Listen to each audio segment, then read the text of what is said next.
Welcome, we are the Ministry of the Real Truth, and as we always stress, in our videos we strive to bring you the real truth, the whole truth, and nothing but that truth, without the need to resort to hype or huff or fluff. We have a business policy in place, honesty is our best policy, and we also strive to stand by that. And we also believe in old time chivalry, and that a man's word is a man's word and it should be honoured. So in turn people will look at him and say, well, or her, and say, wow, that's an honourable person because they stand by their word. They state something and they live it, right? They honour their word. Today, something different, something new, for we have received a lot of comments from the other two major religions, well, the three major religions, Christianity, Judaism and Islam, from followers, adherents or members of those major religions, not so much Islam, and also atheists and those we consider trolls. They have thrown at us subtle, often sarcastic, destructive criticisms, sarcasms, negatives, and many other comments like Jesus Christ is not God, he never existed, you're dreaming, he's not the Messiah, just another hick non-union carpenter, and other nasty retorts on the verge of blasphemy. It continues, and we've had enough, so we are going to go back through our playlist to again show them the established facts, evidences, proofs, etc. that we have come across with through our own personal research. We've been doing this since 2017. That will expose their fabrications, assumptions, lies, etc. they tried to use against us, bring to us, and to force us to run with their claims, their boasts, their dictates, etc. And when we didn't, they got all upset and nasty, etc., etc.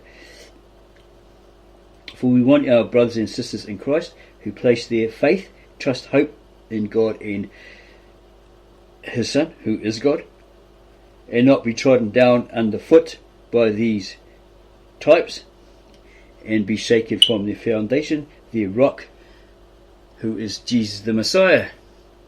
So, in response to all of that, we are going back online. Okay, we can have a look at our playlists. We can pick and choose which ones apply, show you the information through our different videos. But first, we'll do a brief on the Aramaic speaking translator Victor Alexander. This is in his younger days when he had a camera.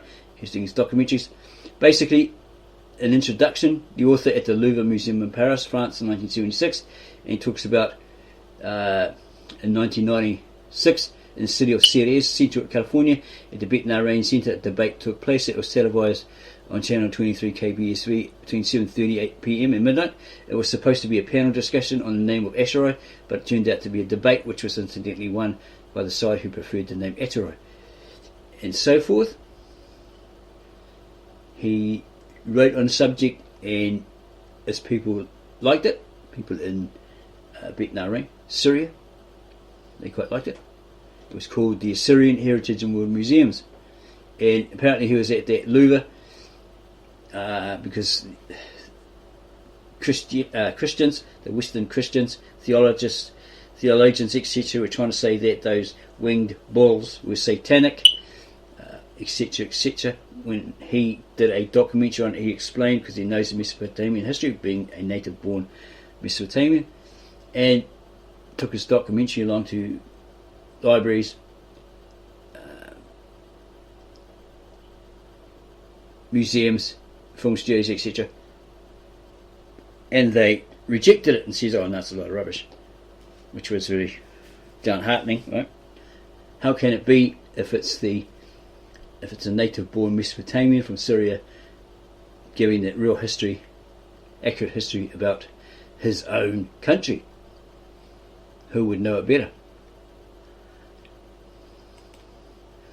In chapter 2 of survival in Asher, it talks about them. And the Ashurai people have had no country for over 2.5 millennia. Their last capital was Nineveh.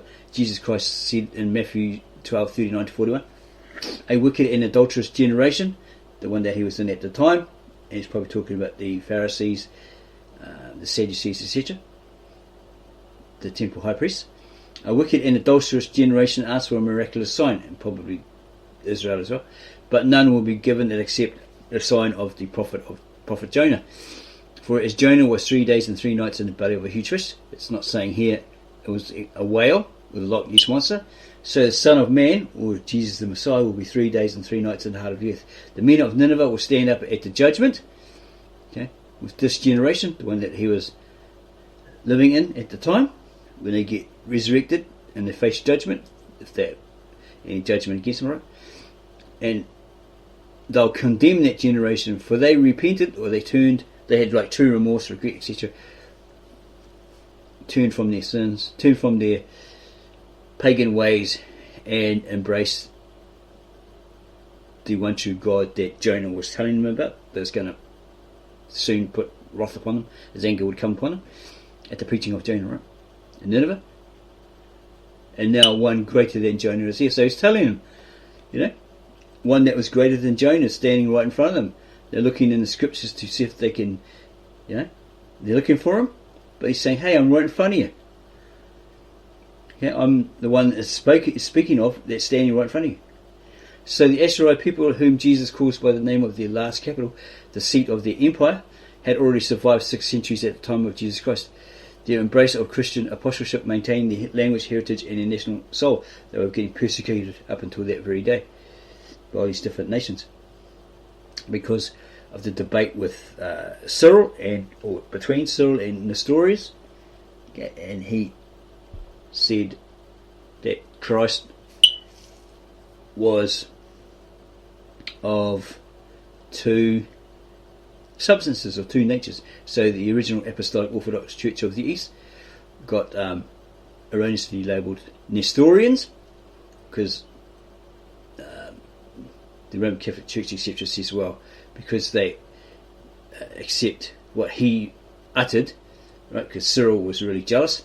He wanted to be the bishop of all bishops, but he realised that perhaps Nestorius was going to be right. So he told him his lies, etc., etc.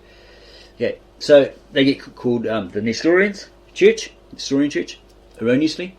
They get labelled heretics, persecuted for over 18 millennium, or 18 centuries, and up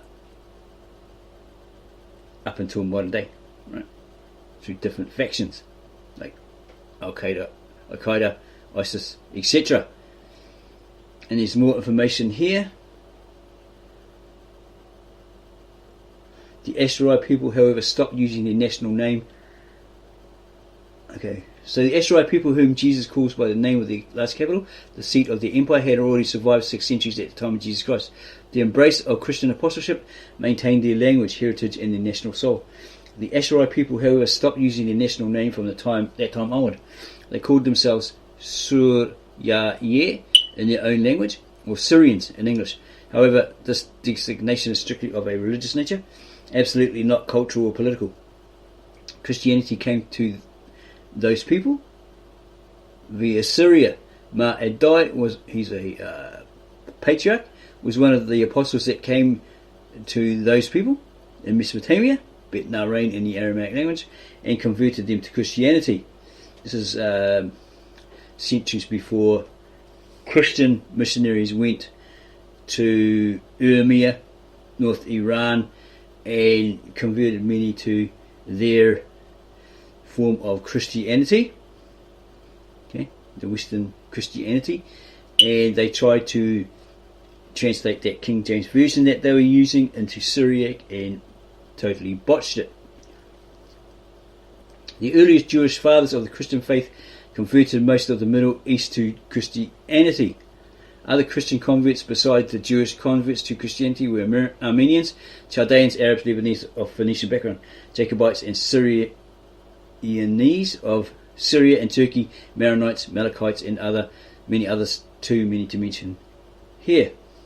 In the 1920s, genocide of the Armenians by the Turks, 3,000 Ashurai were also killed. The Suryaye, who chose the name Ashurai in the early part of the 20th century, spread Christianity eastward all the way to China, and the church became the greatest church of Christendom by the 12th century BC.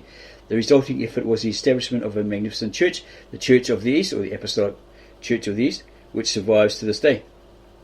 The name Ashurai, or the people of Ashur, which is based on the name of Ashur, their ancient designation for God, or title for God, name for God, and the name of their religious capital Ashur, the first city, which grew into the city-state and ultimately empire of Ashur, is the most valid name for their people, or his people, except that it has not been used in 2,000 years. His people are very reluctant to use it. In fact, they are hysterical at the mere mention of it as a modern national name, now that the world has just one superpower, the US. Most of the people there seem to prefer Ashurai, even though no one apart from their own communities know them by that name. In the Middle East, the people kept a low profile by the use of the name Suryaye, which by meaning merely Christian kept them out of political contention for power. They survived by the grace of God through the use of that name.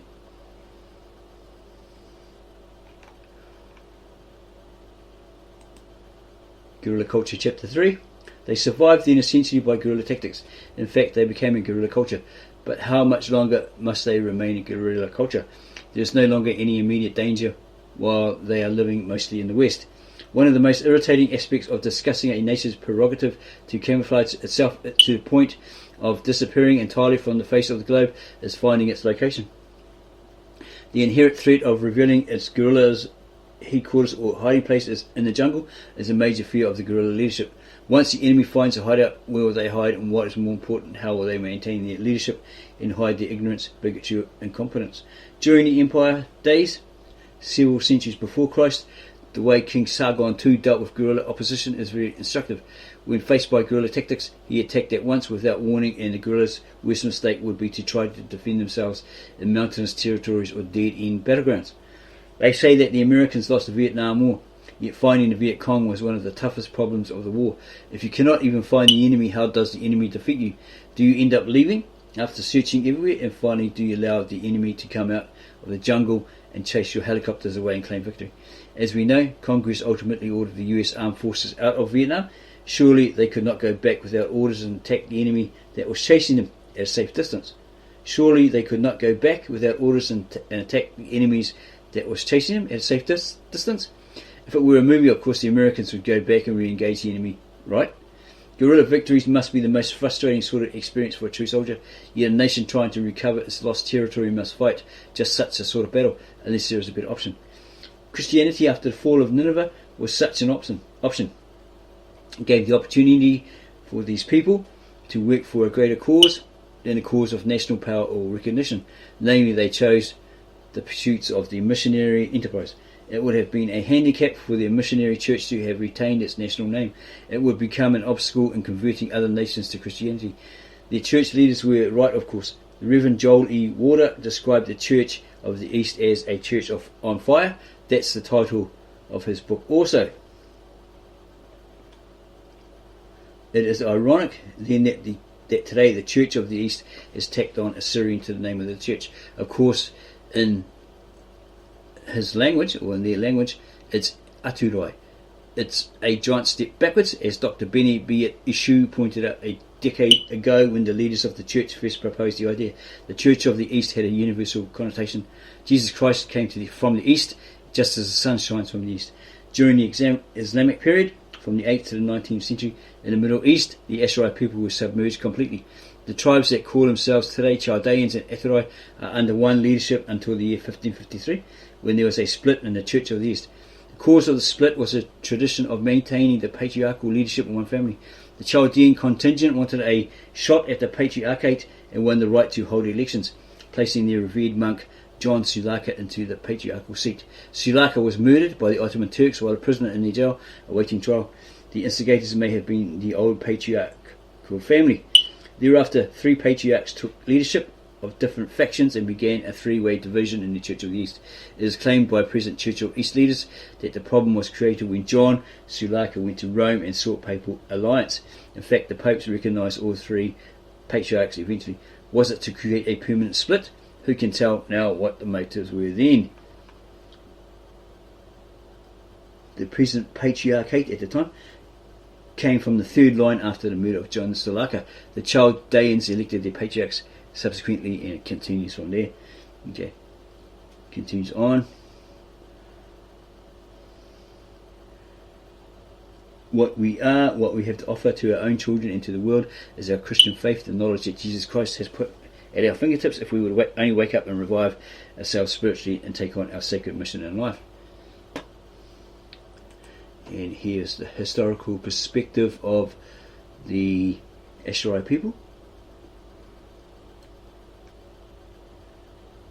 Okay, I think he's talking about a film as well.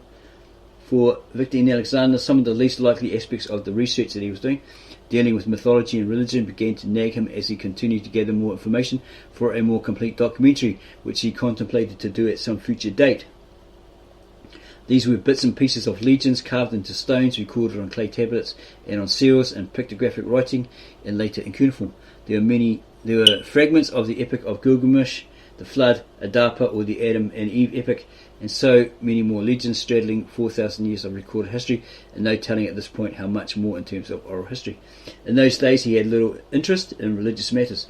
In fact, he abhorred the subject. He couldn't stand it, since so much was devoted to observance of religious traditions among their people, the Assyrians, that he generally associated their modern impoverished state of existence with their Christian practices and faith in general. He says here, if they had only done so much to preserve their language and culture as they had in promoting their religion, they would not have come to the sorry state that they find themselves in today. He used to think to himself, that's what he used to think to himself, and he had heard echoes of the same elsewhere from his own circle of Ashurai friends. Later, of course, he discovered that Christianity is the living root of their culture.